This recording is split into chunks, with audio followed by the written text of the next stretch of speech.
your chance, get it now. 今目覚めるほど戦う遺伝子 Wake up 一か八か手が外れる衝動ほとばしるエナジー Survive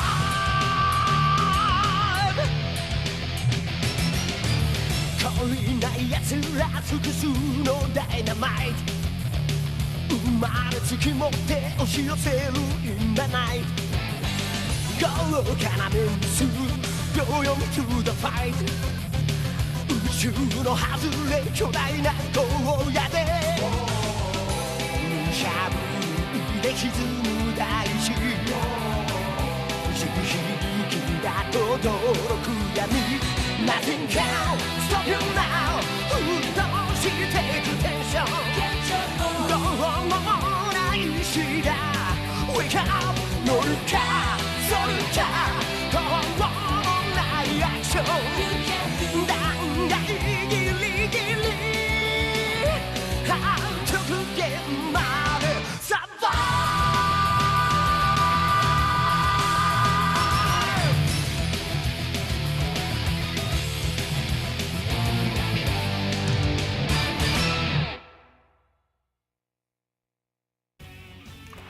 Und damit herzlich willkommen zurück hier zum Let's Play von Dragon Ball Wedging Blast 2 Online. Ja, es ist lange her, deswegen muss man hier ein bisschen trainieren und so, noch was ausweichen üben, zack, und uns wieder abschmettern, wie es sich dann im guten Trainingsmodus gehört. Okay, das scheint schon mal so zu funktionieren, das ist natürlich nicht allzu schlecht, aus die Frage schafft es noch einmal. Okay, es klappt auch, gut. Kann man da ganz kurz den Nahangriff testen, sprich im Sinne von, oh, war das jetzt schon in der Verfolgungsjagd, war das glaube ich, war? Genau, Nummer 2, okay, müsste langsam mal passen. Und, jo, mal so gucken. Okay, das klappt soweit auch mit dem normalen Ausweichen, zumindest mal auf dem Boden, ein bisschen Luft ist wieder eine andere Frage. Okay, wir gehen da mal treffen und, ui, und zack, jo, das klappt auch, perfekto. Ja, vor allem deswegen wichtig, wie gesagt, ich habe schon lange nicht mehr trainiert oder gekämpft, also das letzte Mal war... So, schon besser. Als letzte Folge erschienen. Da haben wir das letzte Mal gefightet, natürlich jetzt seitdem Dragon Ball Xenoverse mäßig und ist natürlich ein bisschen was anderes. Aber egal, das Training muss reichen. Willkommen zurück hier online-mäßig.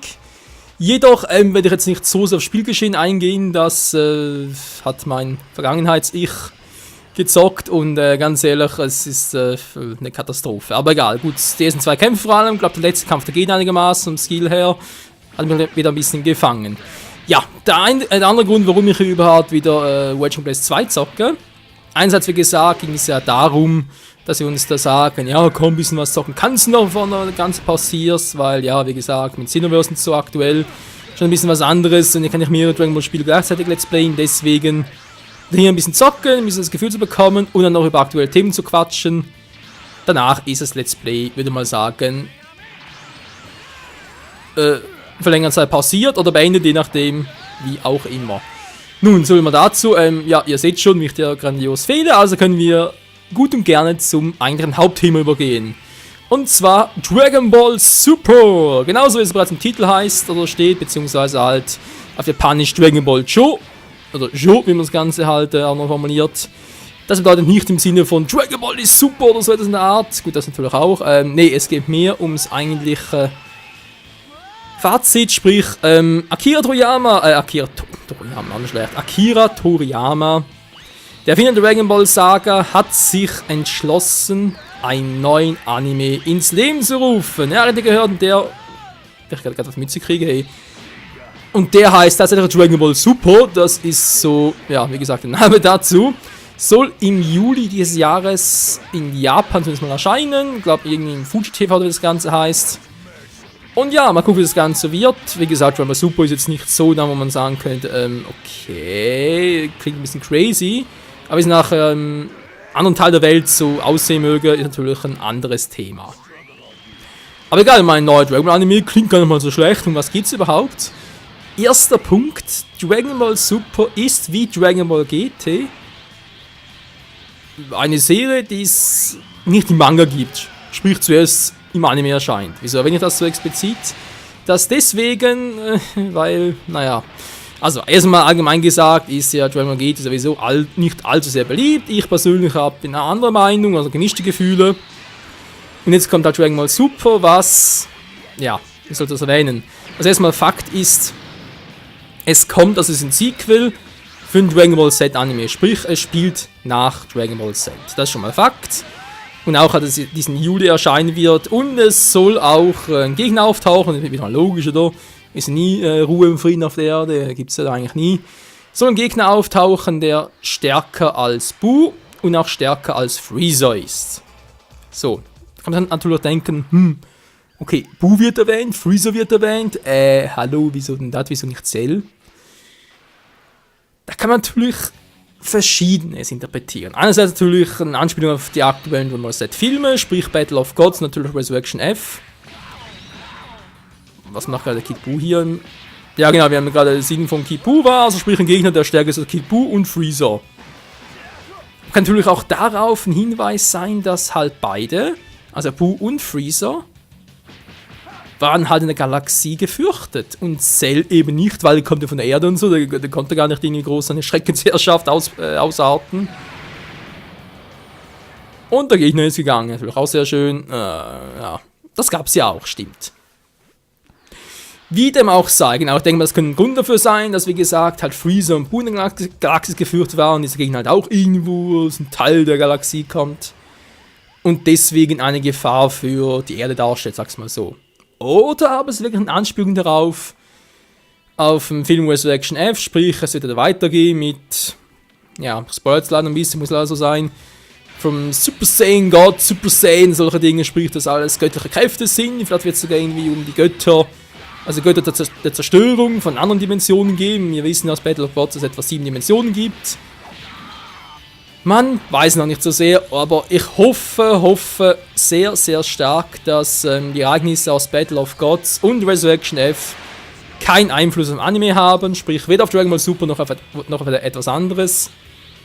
Weil ganz ehrlich, auch wenn, ja, ich sag's mal so, auch wenn es grundsätzlich natürlich super ist, wenn es einen neuen Dragon Ball Z-Film und so alles gibt und die Filme an und für sich selbst gar nicht mal so schlecht sind, im Gegenteil sogar sehr gut sind, finde ich das ganze Konzept um, ja, Super Saiyajin Gott, also sogar Super Saiyan Gott, Super Saiyan mit blauen Haaren und so alles und dann irgendwie Freezer in einer neuen Ultimate Form nach 4 Monaten Training zurückkehrt, wohlgemerkt 4 Monaten Training, und sogar einen Ultimate Gohan im Super Saiyajin Status, dazu erzähle ich im nächsten Part mehr, in seiner Grundform, ja, ohne groß transformieren, auf seine Grundform, beinahe tötet.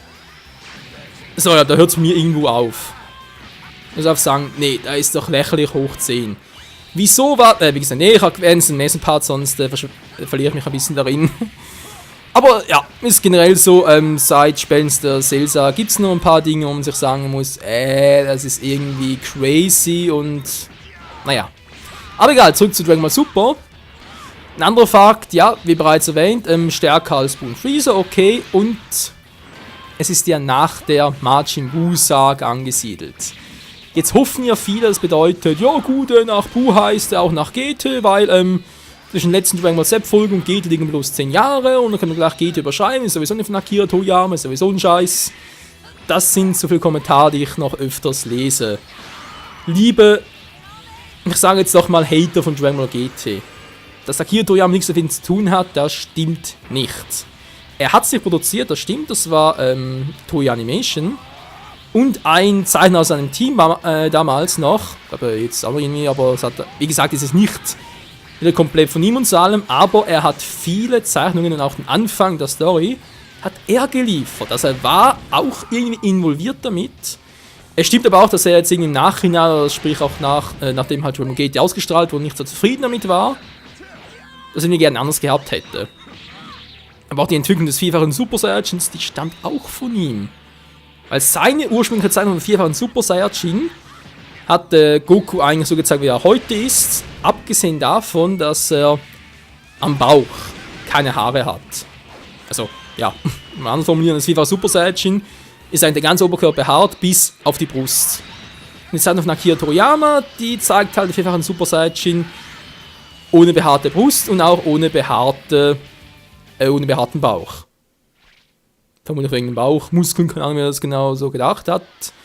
Aber, ja, wie bereits erwähnt, das ist deswegen so.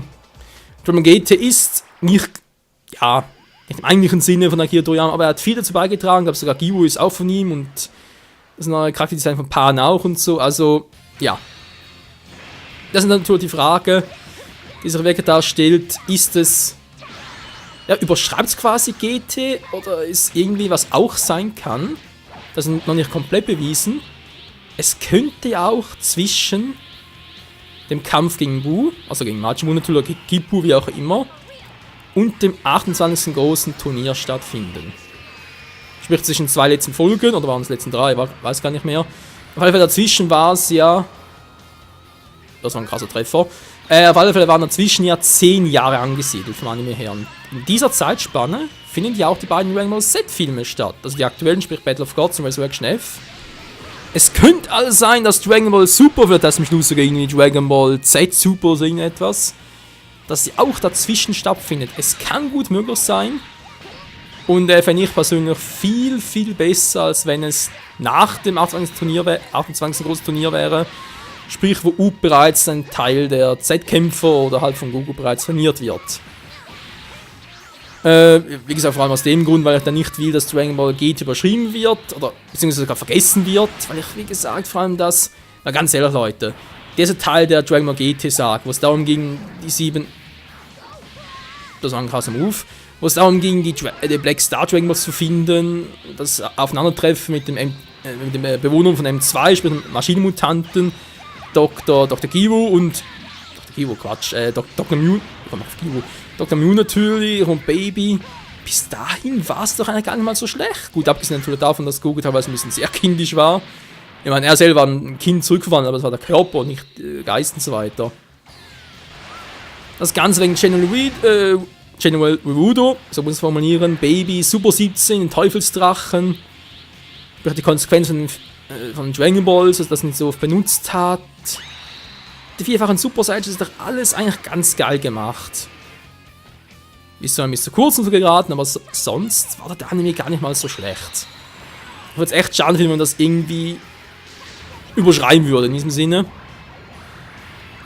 Oh verdammt, stimmt, da muss man dann den L-Stick drehen!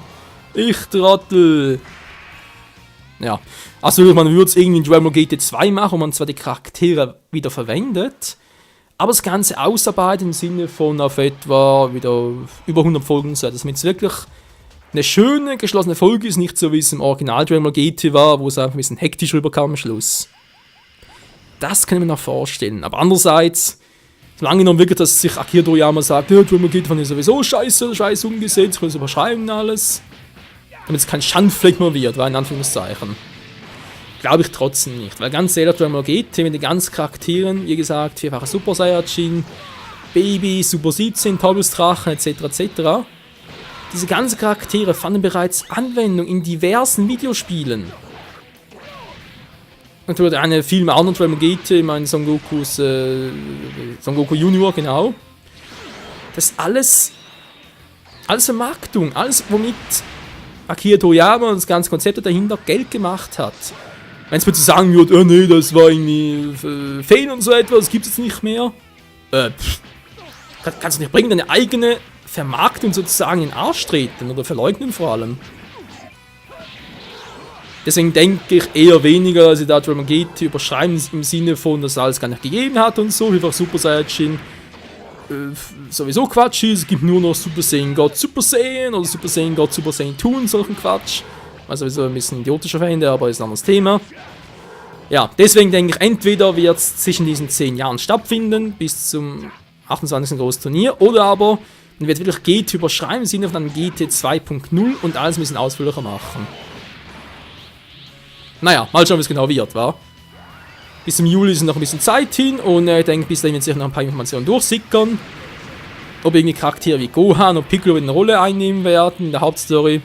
Ich hoffe es zwar, denke es eher weniger, weil, ja, Dragon Ball mittlerweile doch eher etwas für Saiyajin im Sinne von Goku und Vegeta. Das sind die zwei großen, alle anderen sind ein bisschen, naja, mittlerweile fast schon ein bisschen Platzverschwendung. Aber egal. Freunde, machen wir ganz kurz den Kampf hier fertig und dann will man sagen, Vielen Dank fürs Zusehen und bis zum nächsten Mal, wo es dann um den Film Resurrection F geht. Ciao zusammen!